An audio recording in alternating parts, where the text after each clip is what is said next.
encaixa, my friend. Será que tá ligado? Tá bom. Tá, acho que tá. Então. Obrigado, irmão Tiago, por essas palavras bem carinhosas. E são tantas coisas que vêm em mente para poder compartilhar em uma introdução. Eu claramente trago a saudação da nossa igreja, nossa congregação lá nos Estados Unidos, no norte de Nova Jersey. Crentes, como cantamos, né, de todas as nações, de todos os povos, nós falamos talvez línguas diferentes, mas temos o mesmo Senhor. E isso é o que nos une de uma forma que é milagrosa. E uma das coisas que eu gostaria de compartilhar antes de entrarmos na palavra é algo que tem estado no meu coração desde que eu vi que o Franklin e o Tiago começaram o seminário, que o Senhor abençoou em estar operando de formas tão graciosas. Essa é a primeira vez que eu pude estar aqui, então eu sei que os irmãos têm crescido com o seminário, e é aquela, quando você não vê uma criança crescendo por muito tempo e de repente você fica mais surpreso. E eu sei que vocês devem ainda estar surpresos, mas eu lembro do dia, nos anos 95 talvez, ou 96, ou 4, o irmão Franklin e eu lembro o irmão Márcio estava lá junto, e um peso no nosso coração é que não existia um seminário reformado no Brasil inteiro que a gente conhecesse. Professores reformados em vários seminários, mas não o seminário em si, e também um peso pedindo ao Senhor por avivamento.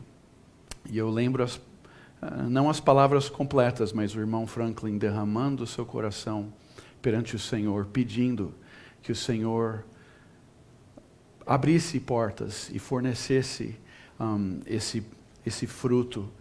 E nós temos que reconhecer que o Senhor tem respondido aquela oração e muitas outras orações que seguiram. Eu sei que não deve ter sido a única oração, mas só de ver como o Senhor tem trazido irmãos e irmãs e toda a estrutura para um seminário não é de um dia para o outro.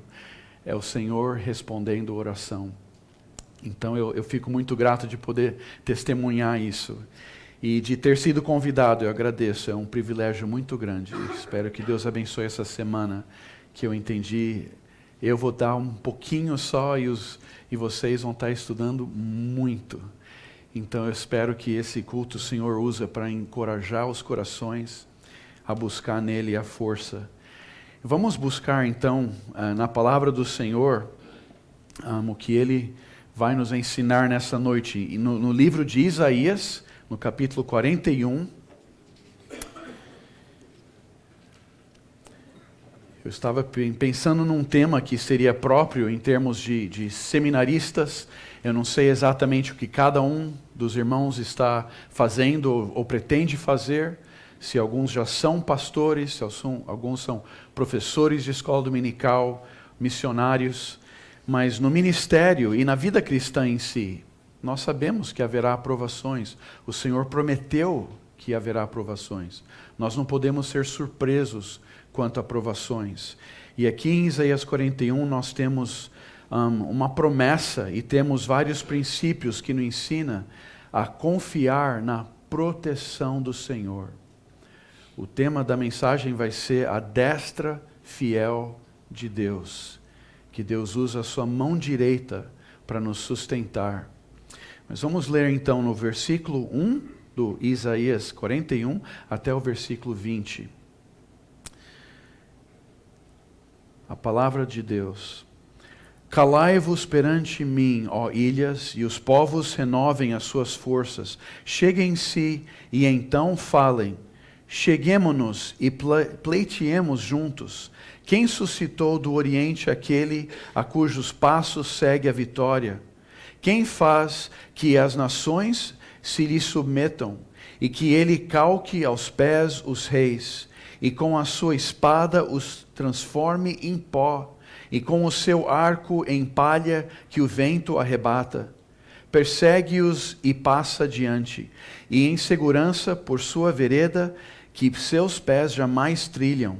Quem fez e escultou tudo isto? Aquele que desde o princípio tem chamado as gerações à existência. Eu, o Senhor, o primeiro, e com os últimos, eu mesmo. Os países do mar viram isto e temeram. Os fins da terra tremeram, aproximaram-se e viram. Um ao outro ajudou e ao seu próximo disse: sê forte. Assim o artífice anima ao ourives, e o que alisa com o martelo, ao que bate na bigorna, dizendo da soldadura: está bem feita. Então com pregos fixa o ídolo, para que não oscile. Mas tu, ó Israel, servo meu, tu, Jacó, a quem elegi, descendente de Abraão, meu amigo, tu, a quem tomei das extremidades da terra e chamei dos seus cantos mais remotos, e a quem disse: tu és meu servo. Eu te escolhi e não te rejeitei. Não temas, porque eu sou contigo. Não te assombres, porque eu sou o teu Deus. Eu te fortaleço e te ajudo, e te sustento com minha destra fiel. Eis que envergonhados e confundidos serão todos os que estão indignados contra ti. Serão reduzidos a nada, e os que contendem contigo perecerão. Aos que pelejam contra ti, buscá-lo-ás, porém não os acharás. Serão reduzidos a nada e a coisa de nenhum valor os que fazem guerra contra ti. Porque eu, o Senhor teu Deus, te tomo pela tua mão direita e te digo: não temas, que eu te ajudo. Não temas, ó vermezinho de Jacó, povozinho de Israel. Eu te ajudo, diz o Senhor, e o teu Redentor é o Santo de Israel. Eis que farei de ti um trilho cortante e novo, armado de lâminas duplas. Os montes trilharás e moerás, e os outeiros reduzirás a palha.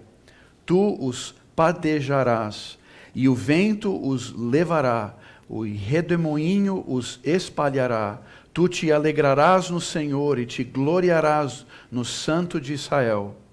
Os aflitos e necessitados buscam águas e não as há, e a sua língua se seca de sede, mas eu, o Senhor, os ouvirei. Eu, o Deus de Israel, não os desampararei. Abrirei rios e altos desnudos e fontes no meio dos vales.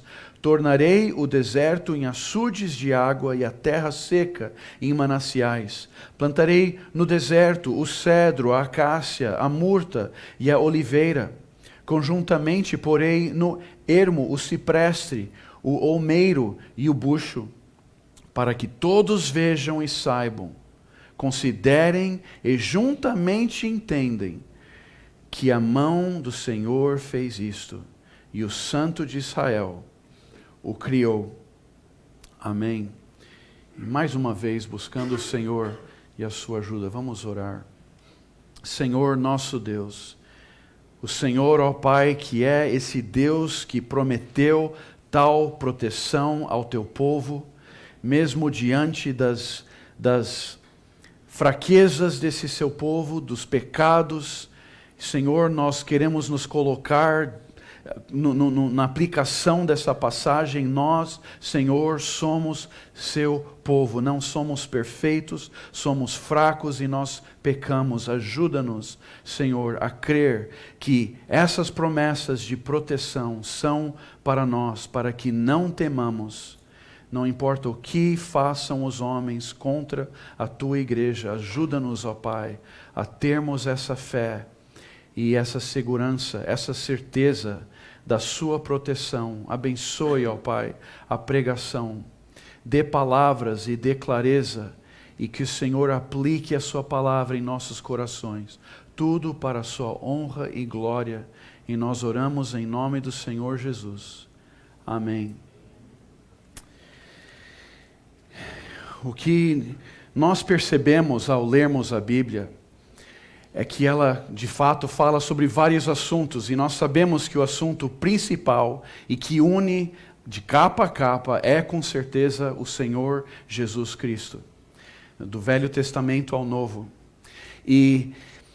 Porém, há temas em relação ao que Cristo faz e quem Cristo é, que podem ser resumidas nesses três temas. O primeiro é em termos do poder de Deus.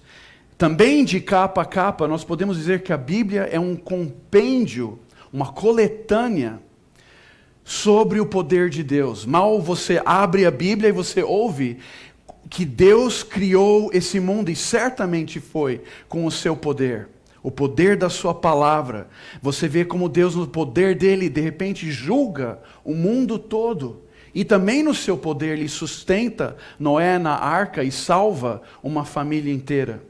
O poder de Deus em salvar o seu povo do Egito, o poder de Deus de providenciar para o Egito, antes disso, para que eles não passassem fome.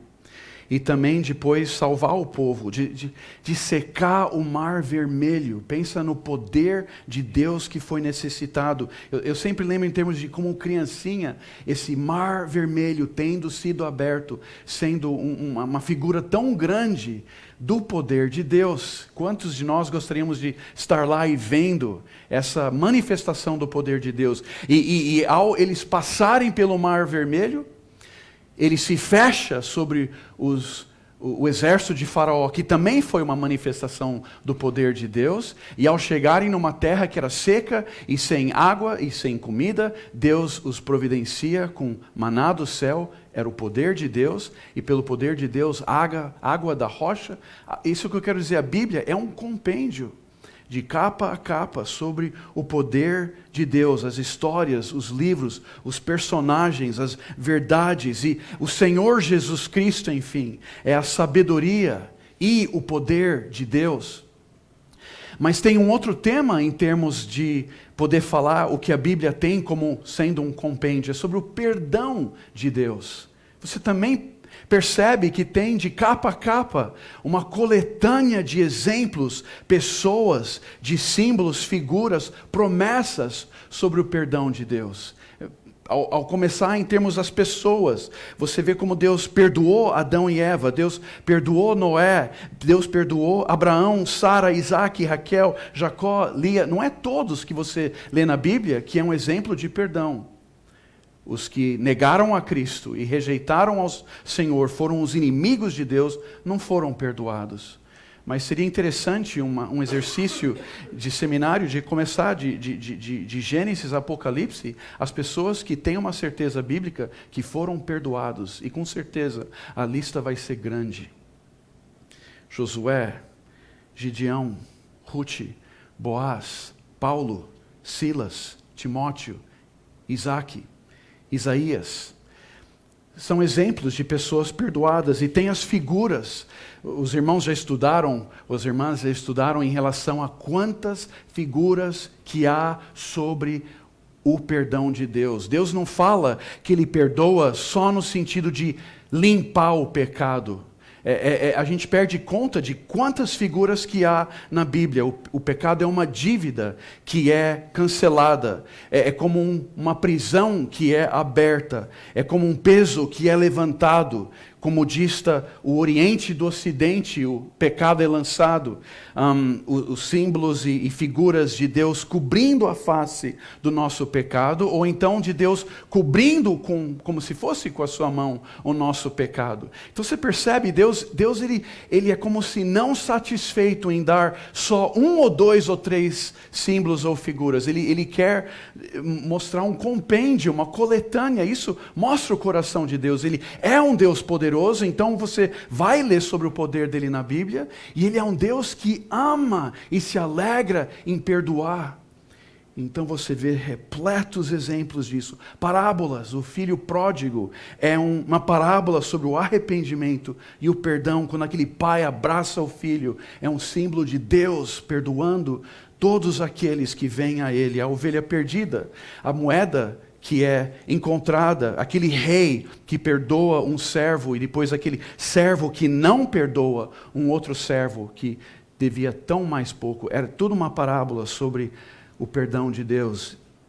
E tantos outros exemplos. Eu podia falar de promessas, eu podia dar passagens bíblicas que mostram a Bíblia é um compêndio de perdão, um compêndio do poder de Deus. E hoje, e nós pomos esses dois juntos com mais um que nós vamos falar hoje por uma razão. Ao seguir a pregação, vamos ver, mas a pregação de hoje vai ser sobre como a Bíblia é um compêndio e uma coletânea da proteção de Deus.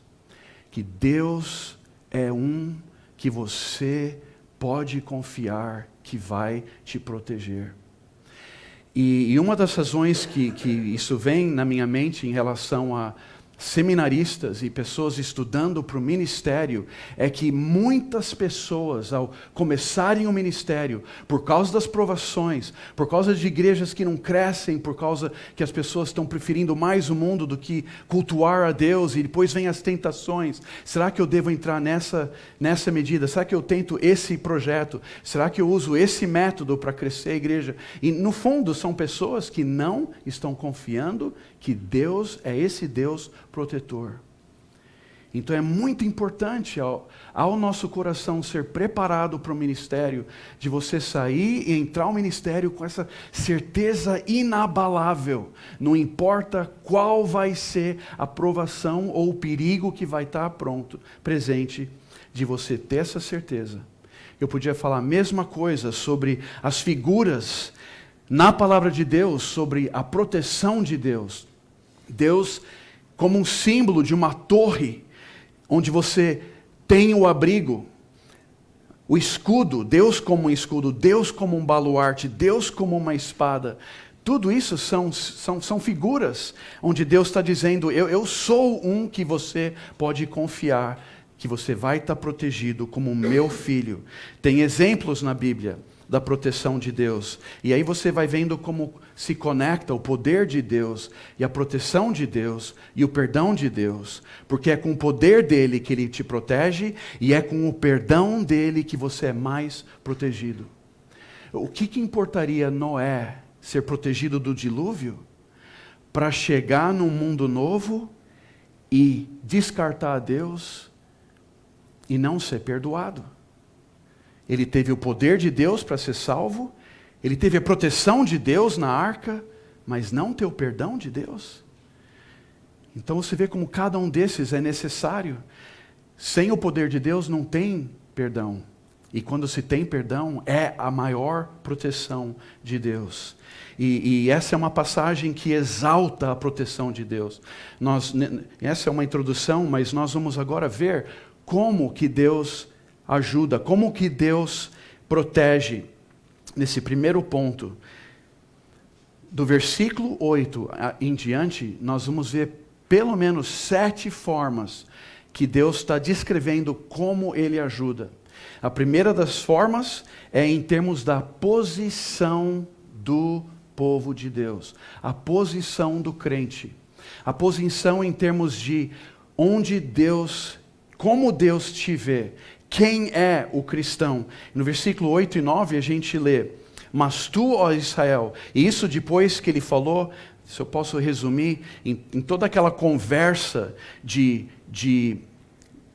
do artífice, do ourives, é tudo em relação, é como se o profeta, sendo inspirado por Deus, para colocar se ao lermos aqueles primeiros versículos, algo na sua mente foi em termos de, nossa, isso é trabalhoso, isso é meio confuso, isso é meio cheio de dificuldade, é a própria intenção que Deus tem.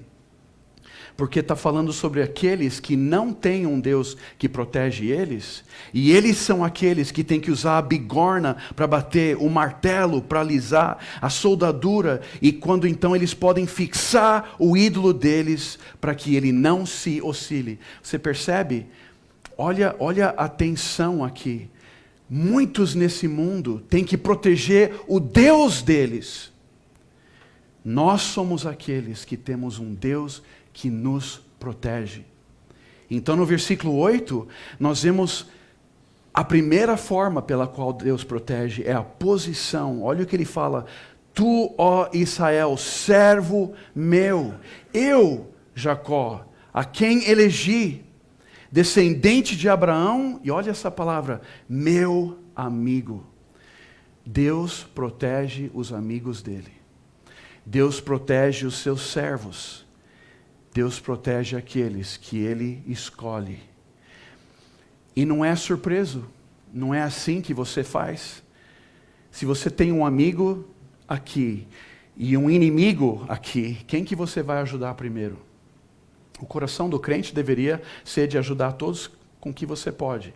Mas o amigo é onde a gente gravita. Eu vou mostrar amor para o meu amigo.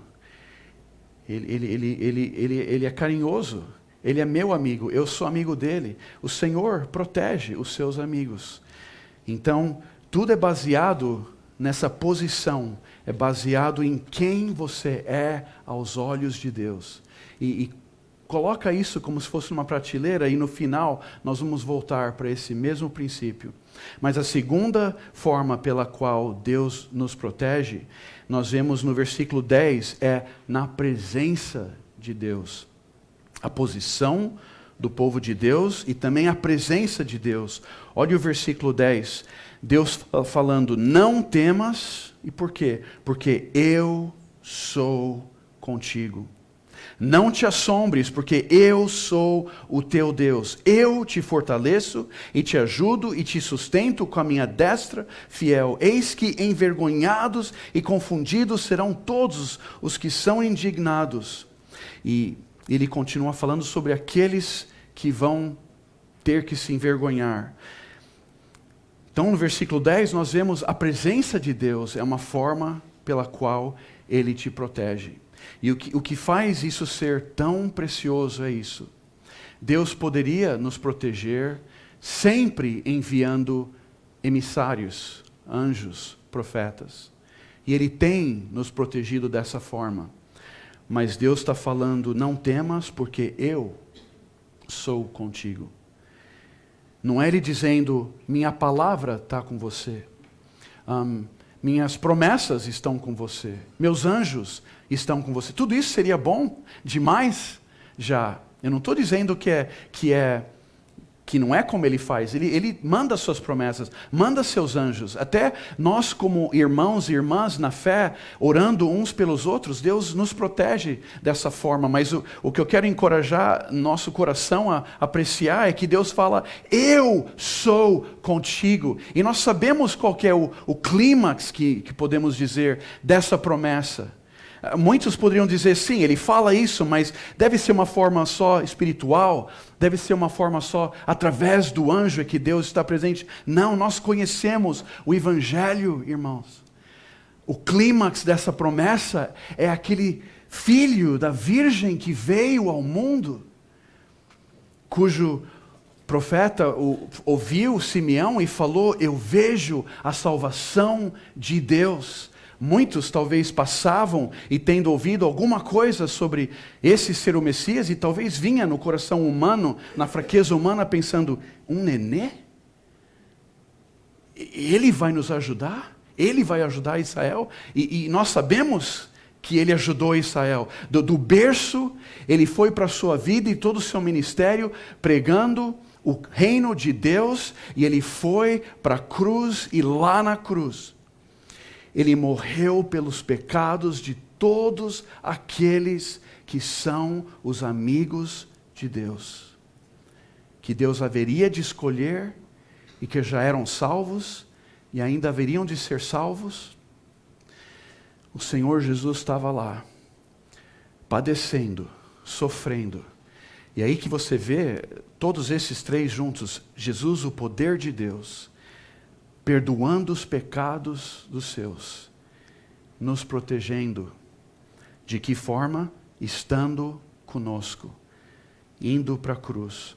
Então, a posição do crente, a presença de Deus, e nós podemos falar, essa presença de Deus, ele até elabora essa presença, ele fala que com essa presença ele fortalece, ele ajuda, ele sustenta. Algumas dessas palavras têm a ver com coragem que nós podemos ter por causa da presença de Deus, e ele quer trazer tanto o aspecto da presença dele ser visto até na nossa mente. Nós sabemos que em muitas formas é espiritual, porque nós Deus é espírito, mas Ele está conosco e Ele quer que nós entendamos de uma forma física, mas na verdade entendendo que é espiritual. Eu falo física no sentido das próprias palavras usadas, e te sustento com minha destra fiel.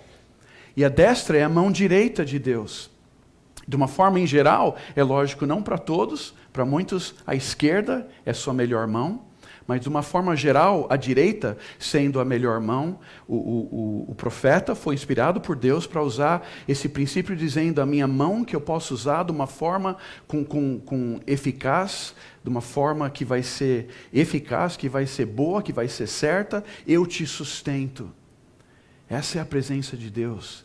Ele não está só andando ao seu lado, Ele está te sustentando. E depois também trazendo um aspecto físico, só que nós sabemos que é espiritual. Você desce um pouquinho os versículos e fala que, olha o versículo 13, porque eu, o Senhor teu Deus, te tomo pela tua mão direita. Então, se a mão direita dele está te sustentando, ele usa a esquerda dele para segurar a sua direita. E o que você vê aqui é um princípio que até nisso está comunicando essa proteção de Deus. Quando nós queremos congratular um ao outro, dizer oi, ou saudar, nós usamos a nossa direita para o outro que usa a direita. E isso não é uma proteção, é uma saudação. Mas Deus está usando a esquerda para segurar a direita. É uma forma de um pai segurando a mão de um filho, de uma filha. E olha o que ele fala: te tomo pela tua mão direita e te digo, temas, que eu te ajudo. Olha a figura que tem aqui de um pai que está sustentando a criança, pondo a mão e vindo perto do ouvido dizendo, não tenha medo. Talvez a criança viu uma cena de grande violência, ou a criança está vendo uma situação bem triste e está toda cansada, desfalecendo, e o pai segura a mão e fala no ouvido, não se preocupa, filho, está tudo bem, eu te ajudo. A presença de Deus. E depois, em terceiro lugar, nós vemos também que é pelo punimento dos inimigos do povo de Deus. Olha que forma de proteção, isso no versículo 11, onde ele fala, eis que envergonhados e confundidos serão todos os que estão indignados contra ti. Esses são os que poderiam fazer você ter medo. Deus transforma eles numa forma que é impossível de ter medo. Olha o princípio. Eles serão reduzidos a nada. Serão confundidos. Os que contendem contra ti, perecerão. Na verdade, agora, se você está lendo isso com um coração bem cristão, bem bíblico, você começa a ter pena e ter dó do seu inimigo. Eu creio que esse é o princípio que nos dá até a possibilidade de amar os nossos inimigos. Você pensa, essa pessoa me odeia, essa pessoa odeia a igreja, ele está assolando a igreja, ele é um Saulo, e você tem que enxergar, como é que eu vou ter medo dessa pessoa? Deus vai confundi-lo, Deus vai fazer ele ser pisado, ele vai ser reduzido em nada. Eu não tenho que ter medo de alguém que está confundido, eu não tenho que ter medo com alguém que eu vou buscar e não vou achar. Pelo fato de Deus punir os inimigos do seu povo, nós confiamos na proteção de Deus. E depois, em quarto lugar, nós podemos falar que como é que Deus protege o seu povo? Pela redenção de Deus. Olha o versículo 14. Não temas, ó vermezinho de Jacó, povozinho de Israel, eu te ajudo, diz o Senhor, e o teu Redentor é o Santo de Israel. Ele introduz aqui o tema de redenção. E bem rápido aqui, os irmãos sabem, isso é em relação a Deus nos comprando para Ele, pagando aquele preço de escravidão, cancelando a dívida e cancelando a escravidão ao pecado e trazendo-nos para Ele, para que nós agora pertençamos a Ele. Ele nos libera, Ele faz também com que agora nós sejamos dele. E olha só o princípio, agora que você é dele, porque Ele te redimiu, isso em si nos traz uma confiança. Eu não tenho que ter medo. Quando eu era escravo do pecado, muito medo. Mas agora eu estou liberto, eu pertenço a Cristo, não preciso ter medo. Mas o que Deus faz com aqueles que Ele compra e redime para si? Olha o texto, versículo 15. Eis que farei de ti, então pensa assim, de ti que eu redimi, que eu comprei para mim, um trilho cortante e novo, armado de lâminas duplas. Os montes trilharás e moerás. O princípio é, eu não vou comprar você para mim, para pôr você numa cadeirinha e ficar protegido e não ter que ter medo. Não, eu vou fazer você de uma pessoa eficaz. Você vai ser usado por mim. Você não vai ter que ter medo, porque eu vou fazer você uma pessoa moldado conforme a forma que eu quero. E você vai ser usado. E inclusive em relação àqueles inimigos, outeiros reduzirás a palha. Você vê, coloca o crente numa posição em que é ridículo ficarmos com medo. Eu não tenho que temer. Deus me comprou, eu pertenço a Ele. Ele é meu pai, Ele me sustenta. A presença dEle está comigo. Eu sou o amigo dEle. Você vê, todas essas formas, Deus está nos protegendo. A quinta forma, versículo 17. Os aflitos e necessitados buscam águas, e não as há. E a sua língua se seca de sede, mas eu, o Senhor, os ouvirei. A oração. Em quinto lugar, a quinta forma que Deus nos protege é a oração. Basta você pedir, basta você clamar, e Ele ajuda.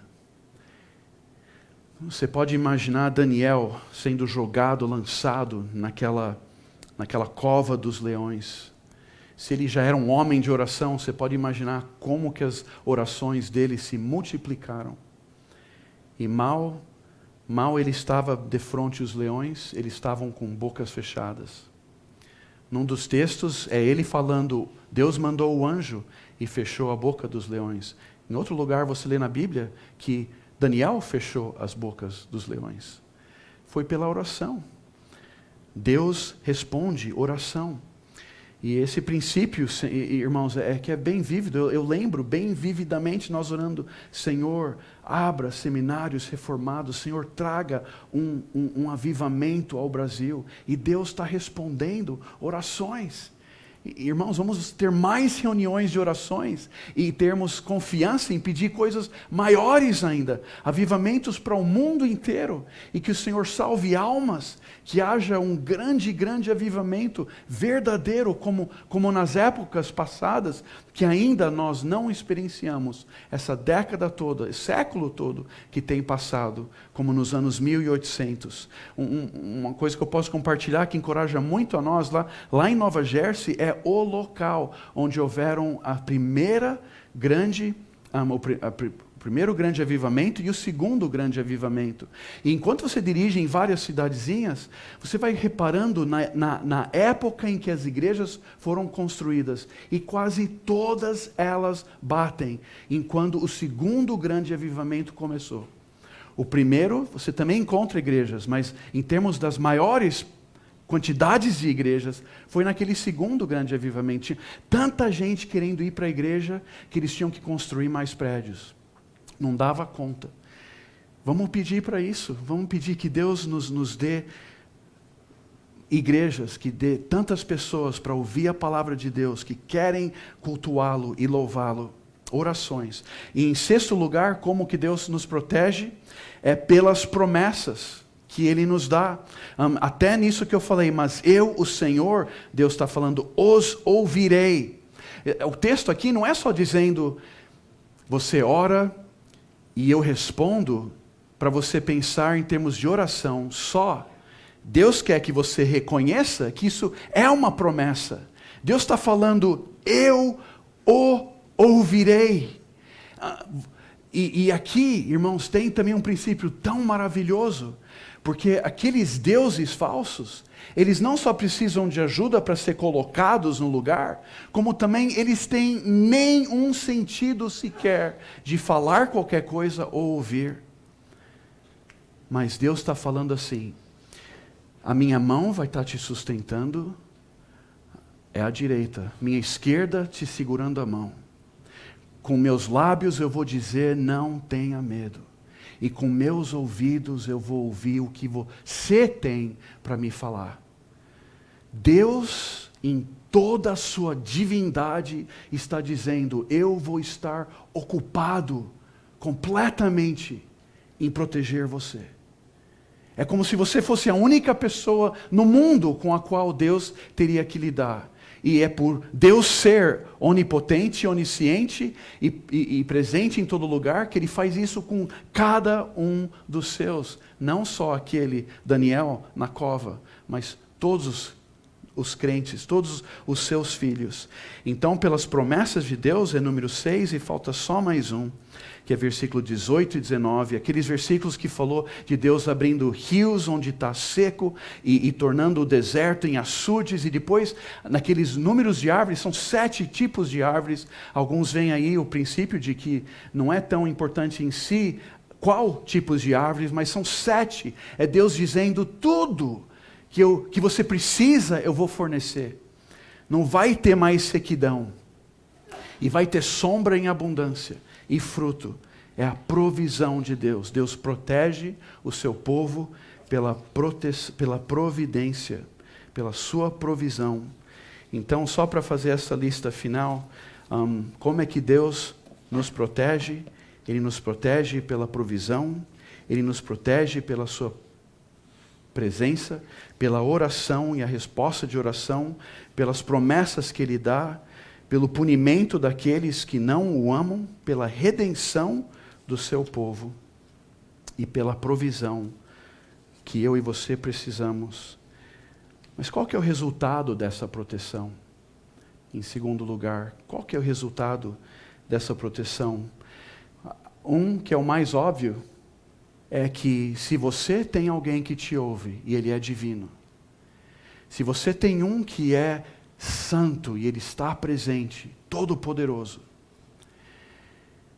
todos os que te odeiam vão ser reduzidos em nada e você não tem que temer. E põe isso, irmãos, em contexto de perseguição. Lá na Coreia do Norte, pessoas que odeiam a Cristo e odeiam a cristãos. O nosso coração se enche de medo. Imagina você sendo colocado numa prisão e tem que ficar lá tempo indeterminado.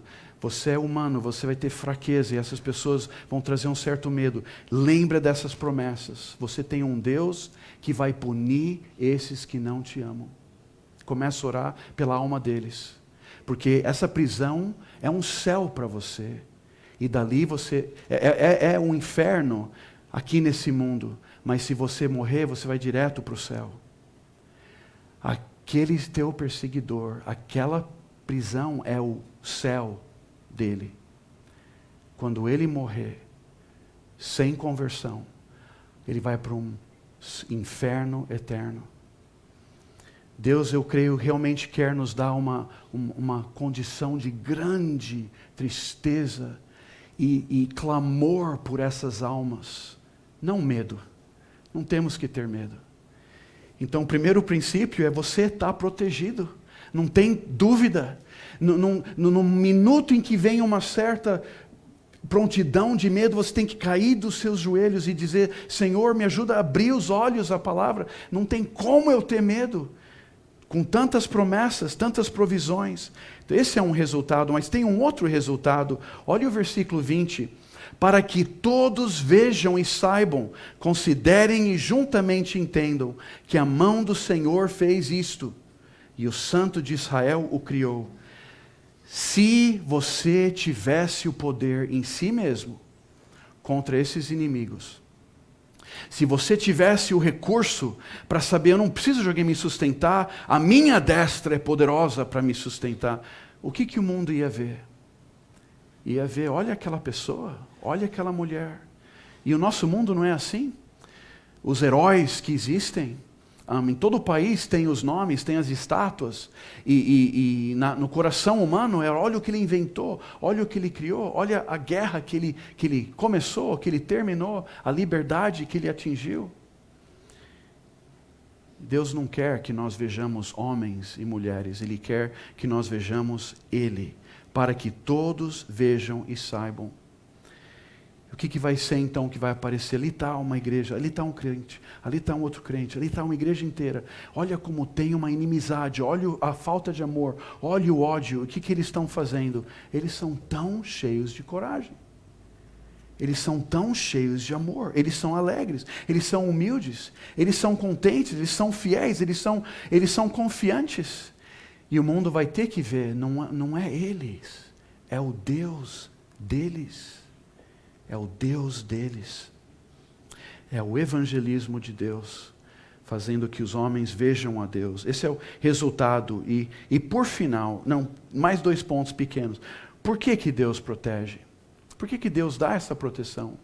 Se você olha no contexto, isso é tudo contra Israel. E Israel é justamente o povo que precisou ser levado para Babilônia por causa do pecado deles. Em vez de eles crerem, essa passagem foi dada a eles antes de acontecer tudo aquilo. E em vez deles confiarem nesse Deus e jogar fora os ídolos, eles estavam lá martelando ídolos, e estavam lá com o martelo alisando os ídolos, confiando mais nos ídolos dos povos vizinhos do que esse Deus maravilhoso. E Deus protegeu esse povo. Um povo que não merecia. Por quê? E aí que eu quero voltar naquele, nós colocamos naquela prateleira, traz de volta. Mas tu, ó Israel, servo meu, tu Jacó, a quem elegi, eu te escolhi e não importa. Você é meu. Mesmo se você estiver pecando, e não se arrepender num certo momento, uma hora você vai, porque você é meu. Por isso que Deus nos protege, porque nós somos dele. O crente tem que entender isso, você não é seu, você é dele. E um princípio maravilhoso, que talvez você já colocou junto e ouviu pregações, é que o Pai te escolheu, mas para que propósito específico? Para dar você ao Filho. Como um presente. O Senhor Jesus, naquela oração sacerdotal, fala inúmeras vezes, aqueles quem o Senhor me deu. E o Filho, então, protege aqueles porque você é um presente do Pai. Você pode imaginar o Senhor Jesus recebendo um presente de Deus e não protegendo esse presente? Isso que é mais maravilhoso, voltando ao poder e ao perdão. A forma que eu e você somos protegidos de forma mais magna, não é em relação unicamente a inimigos que estejam contra o Evangelho, mas num certo sentido é o inimigo mais próximo, nós mesmos, o nosso próprio pecado, que tem poder para nos condenar por toda a eternidade. E Deus nos protegeu de nós, indo para a cruz, morrendo por nossos pecados, para que fôssemos perdoados. E Jesus, por que Jesus então foi para a cruz para nos perdoar? Porque nós fomos um presente do Pai para Ele. E Ele vai até a cruz para receber esse presente, puro e limpo.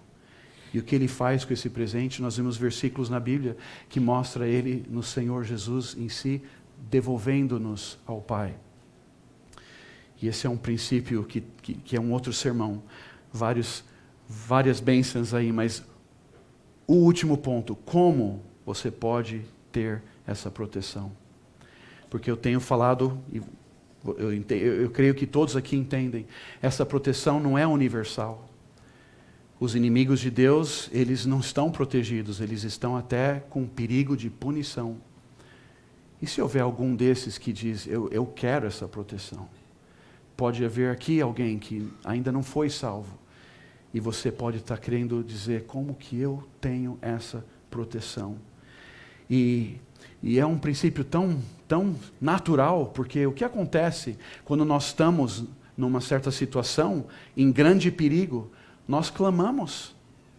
Mas o que é maravilhoso é que se houver no coração talvez uma falta de fé muito grande para clamar muito alto, ou não reconhece o seu perigo tão grande, por isso que você não clama tão alto, nós encontramos versículos, eu quero só terminar mostrando pelo menos 3 salmos, começando no Salmo 12, nós lemos no versículo 5, por causa da opressão dos pobres e do gemido dos necessitados, eu me levantarei agora, diz o Senhor, e porei a salvo a quem por isso suspira.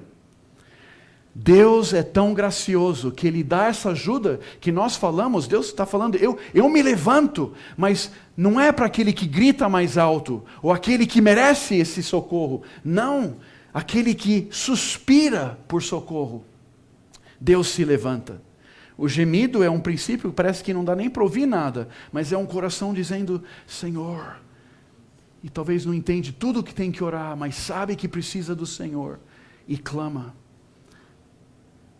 E depois alguém pode dizer, mas isso é minha fé tão pequena que eu não consigo nem clamar. Não sai nenhuma voz. Tem que ter pelo menos uma coisa muito, muito essencial, pelo menos no seu coração. Olha Salmo 34, 18. Perto está o Senhor dos que têm o coração quebrantado e salva os de espírito oprimido. Esse texto não fala nem de suspiro. É como se fosse uma alma que não consegue nem suspirar. Mas nós temos que orar que Deus quebre corações, porque tem que ter no nosso coração aquele princípio de entender, eu corro perigo.